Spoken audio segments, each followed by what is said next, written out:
Children of Morta review. Children of Morta is one of the most pleasant surprises for indie games in 2019.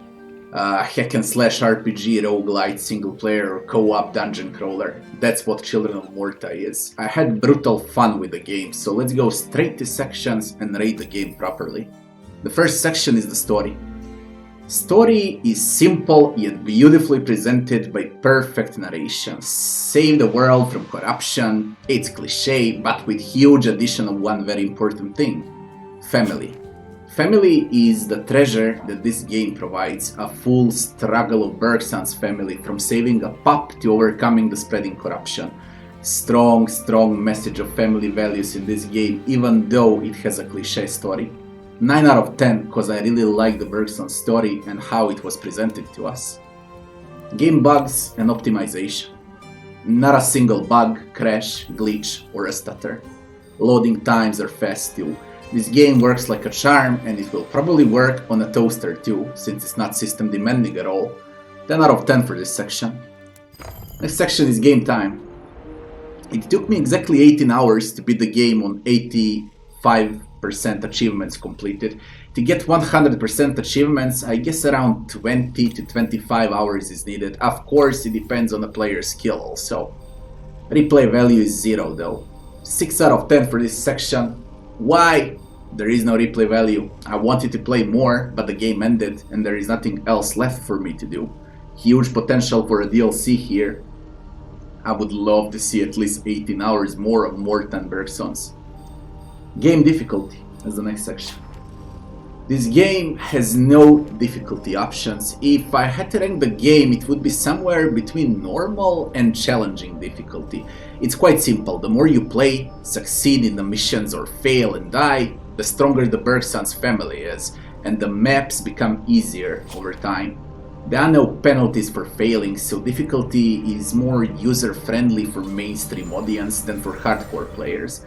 I would really love to see a harder difficulty for this concept of an action dungeon crawler. 7 out of 10 for difficulty. Maps and graphics.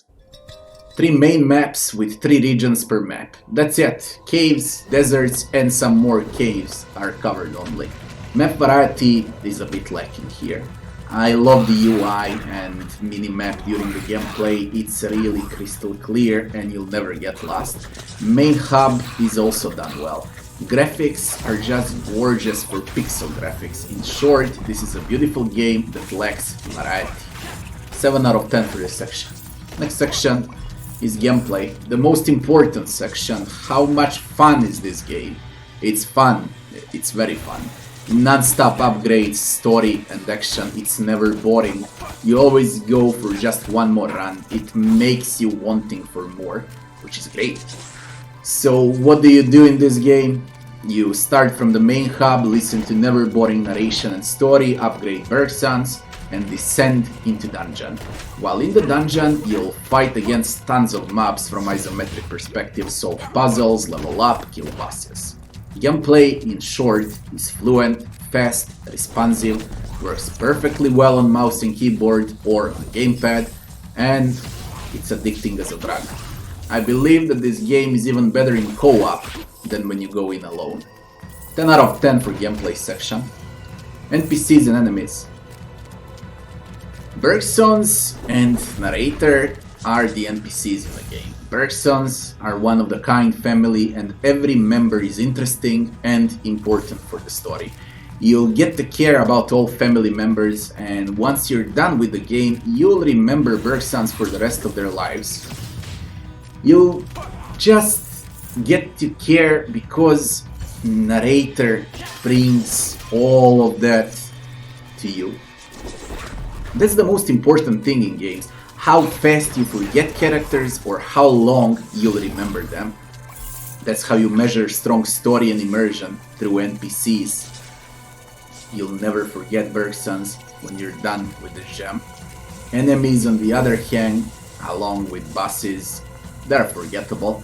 There are various types of enemies and each map has 2 mini-bosses and 1 main boss.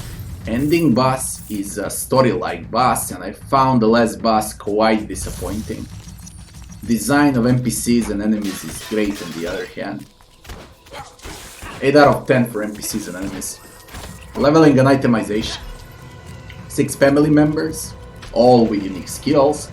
Huge amount of options from melee characters, tanks, ranged assassins to mages and monks.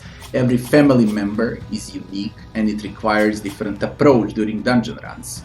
All family members share tons of the skills from the main hub upgrades like deal more damage, crit percentage, evade percentage, run faster, get more XP, get more morph, gold in Morta is called morph by the way, reduce cooldowns and so on. Variety in leveling is huge for such a small game. Again, I wish to see at least 2 or 3 different dungeons added.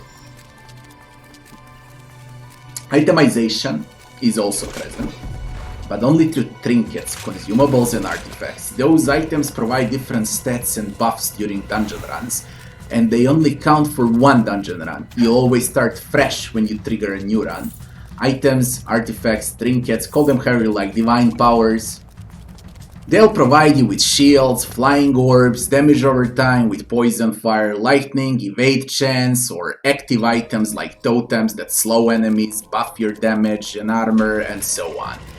I'll give this section a 9 out of 10 because variety is huge in leveling and itemization. Music and sound. Music is great, sound effects are good and voice acting from narrator is just pure perfection. Narrator will immerse the player completely into the game world and the story of Bergsons. 10 out of 10 for this section, well done, this is how you do narration in games. Conclusion. We got 9 sections with 76 points, or in other words, a 8.4 out of 10 for Children of Morta. If they decide to add more content with bigger maps variety or balance the game with higher difficulty options or add a replay value, this game is easily a 9 out of 10. I had fun, it was short, but it was sweet. Now the most important question, is it worth buying? Is it worth 20 bucks? Yeah, it is, if you don't have anything else to play. A real price for this game should be from 10 to 15 bucks. My recommendation, buy it, play it, support the devs, they really made a great game and I hope to see more from them. Thanks for watching and I'll be seeing you on the next one.